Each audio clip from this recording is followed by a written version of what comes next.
No Christmas cheer on Dalal Street as the markets fall for the fourth straight day, records its biggest losing streak.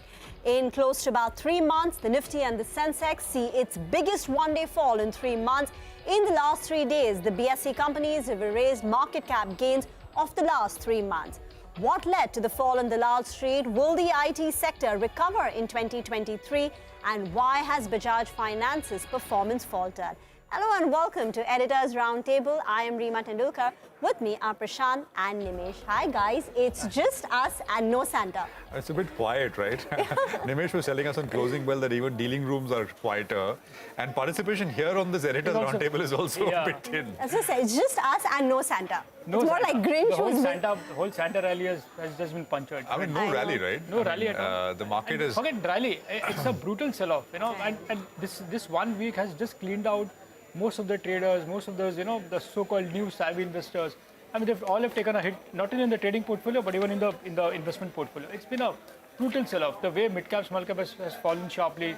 I mean, individual stocks are down 20, 30, 40%.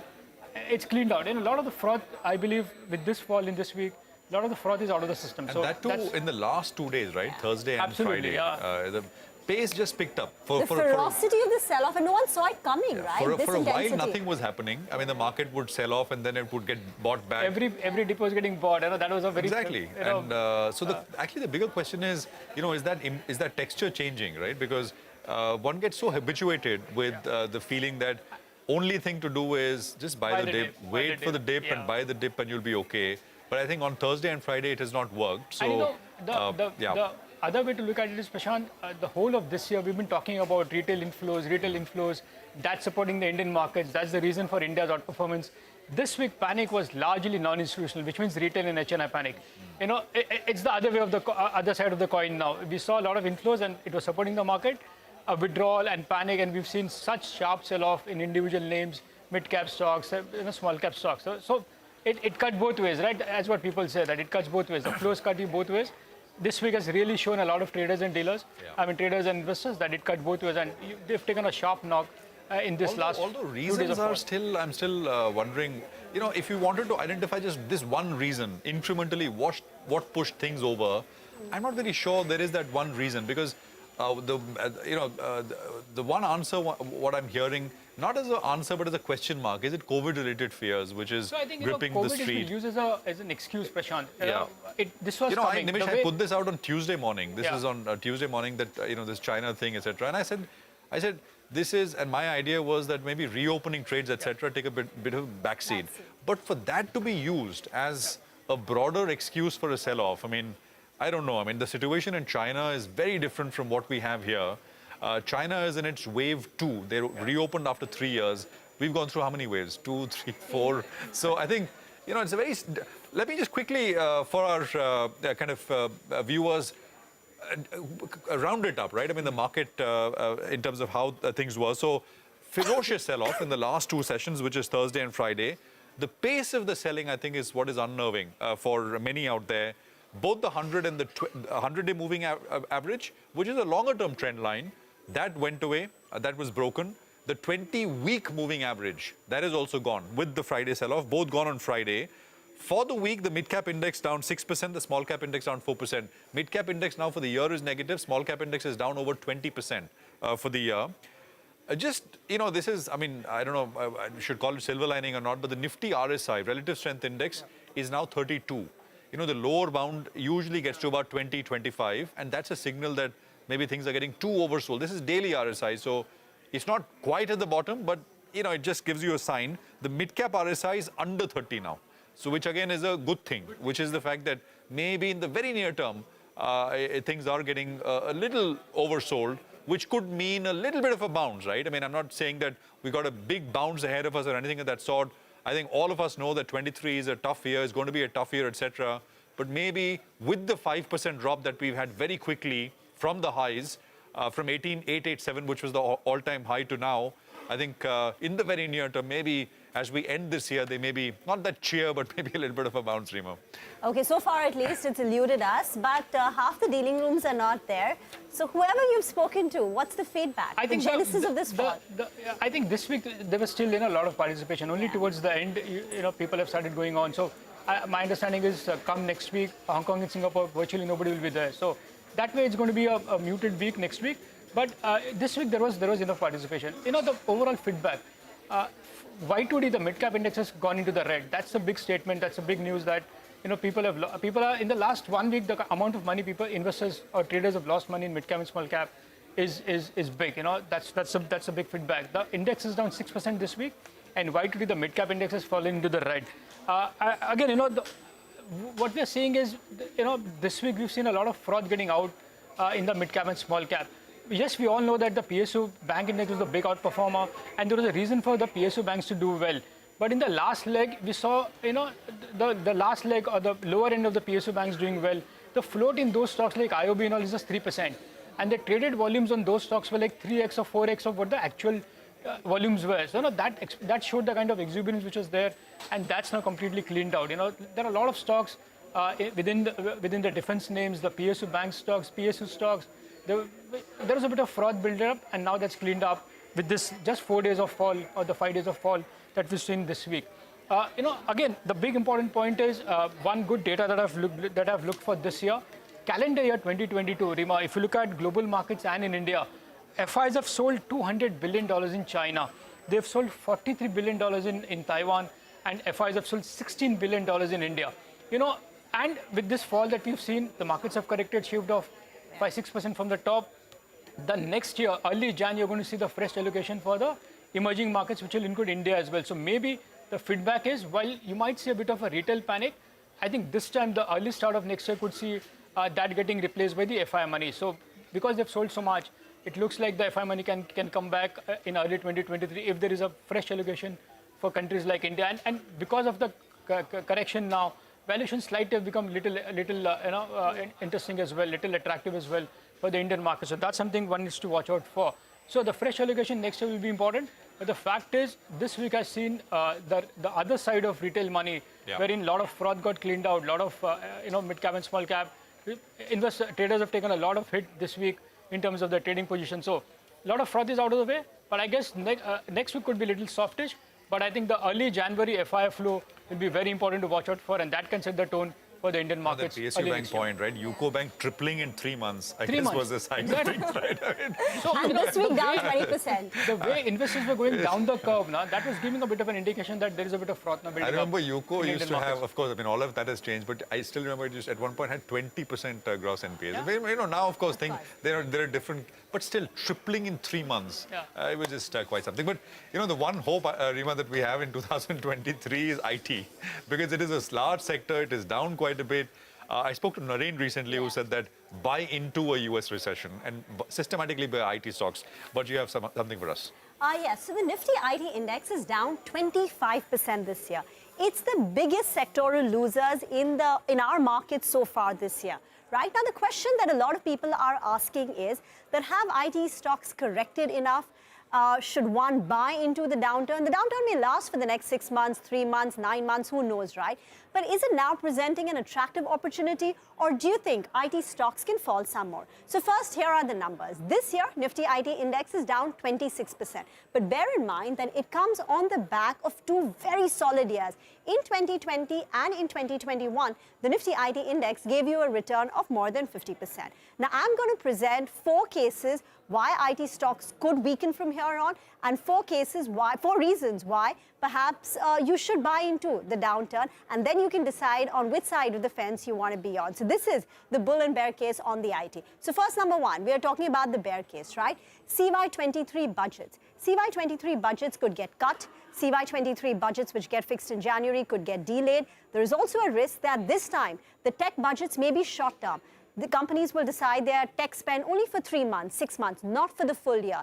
And there's also a risk, right, that if a company decides that I'm going to spend 5% on my technology budget in calendar year 2023, but my company's performance deteriorates as the year progresses, so my actual spend will be a lot lower than what I had initially planned for. So there is that divergence. Point number 2, the big elephant in the room is the US economy, right? There is a very strong correlation between the Nifty IT companies' growth and the US GDP growth. So if the US economy gets into a severe recession, a severe downturn, and then we could see EPS cuts. This is the Credit Suisse analysis. They're saying consensus expectation right now for FY24 is that the US real GDP growth is 0.6%. In that case, the Nifty IT companies will see a growth of 7.5%. But look at the bear case. If things go south and the US GDP growth gets into a deep recession, then the top line is going to get shaved off, and that will result in EPS cuts. Point number 3, premium valuations. Despite the derating that we've seen, Indian IT companies are still trading at a premium to the kind of premium they command over the rest of the markets and the pre-COVID average. And point number 4, mid-cap IT could be vulnerable. And this is on account of 2 possible reasons. One, they have a greater concentration of dependence on their large clients. So if one of those large clients gets into pressure, then their revenues are disproportionately impacted vis-a-vis a large cap IT companies whose revenue base is far more diversified. And 2, it's vendor consolidation. So this is the bear argument, right? But on the bull side, right, the bottom may not be formed just yet, but in the next 3 months, 6 months, things could get worse and one should buy into. So we are in the final stages of a downturn. Now, IT companies have been consistent wealth creators. This is the CAGR returns over 3 years, 5 years, and 10 years. And you would see, on an average, these companies have given you returns of 20%. Now, TCS, Infi, these are very large companies. The TCS top line is $25 billion. These companies cannot be replicated in a year. These are companies which have proven themselves in the digital transformation wave that is currently ongoing. Point number 3, IT companies have seen 1 year of a time correction, and 2, they've seen significant valuation derating, right? So as I said, we could be in the final stages of an IT downturn. And 4th, the cloud adoption and migration is a multi-year tailwind. It can slow down, perhaps in 2023, but it is something which cannot be reversed. So that is, the bull and bear argument for the Nifty IT space. Let's see how it performs. But back to you guys. Reema, thanks very much for that. Very interesting. Let's jump from IT to the public sector companies, right, Nimesh? And you put data out last week that maybe they're at a multi-decadal breakout level. And I think Motilal has followed up with an interesting report. That's right. So, Prashant, before I talk about the PSUs and the PSA index, while the street is divided on the IT index, I mean, there are equal number of bulls and bears for IT for next year. That's what even Reema put out. But I think the one sector which is a consensus buy for many is the PSU index. I spoke about the breakout levels in the PSA index last week. Very interesting report from Motilal this week on the PSUs per se, and they are saying that the PSUs are scripting a comeback. Look at the number. The profit has tripled over FY20 to FY22 versus a flattish for the good 8 years between FY12 to FY20. In fact, this profit pool is largely led by the PSU banks. For the listed PSU universe, the profit CAGR for the last 5 years between FY17 to FY22 was 22.5% versus the private sector CAGR of just 14.5%. So the PSU companies have actually outperformed the private sector companies in the last 5 years, as per the Motilal report. In fact, Motilal also expects 8% earnings CAGR for the PSU basket, not only PSU banks, but for the overall PSU basket between FY22 and FY24.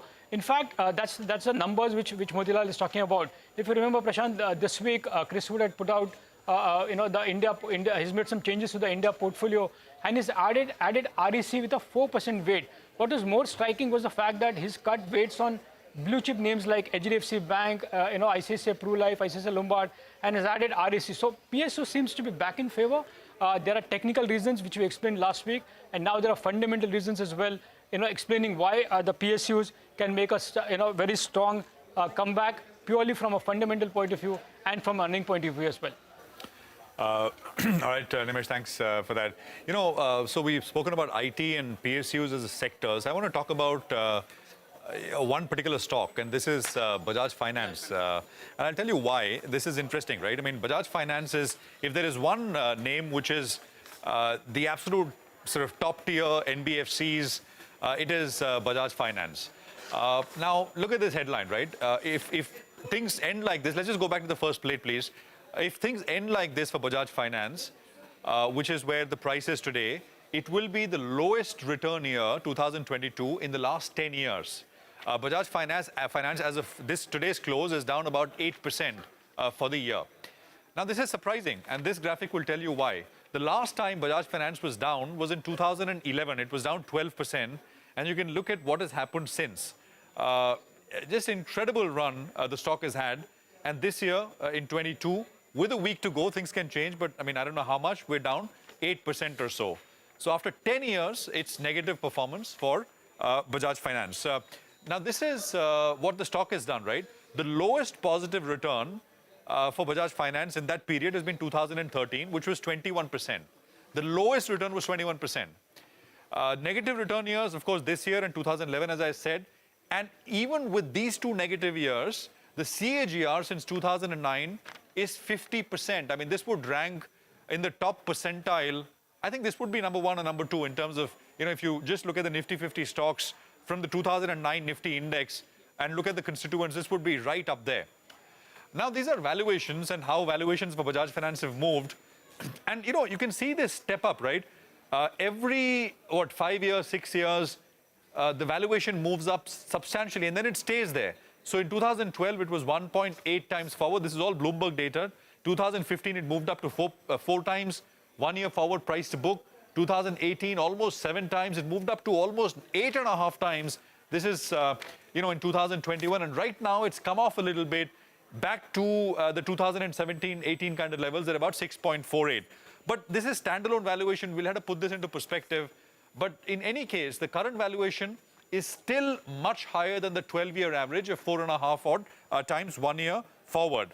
Let's compare this to something, right? Now, what do we compare this to? Let's compare this to what is widely considered the highest quality top-tier bank, which is HDFC Bank, right? Now, this is Bajaj Finance and HDFC Bank. We spoke with JP Morgan's banking analyst who said that Bajaj Finance, and the reason, I mean, if you compare the stock price of Bajaj Finance and look at their AUM growth, they're very closely related, closely correlated.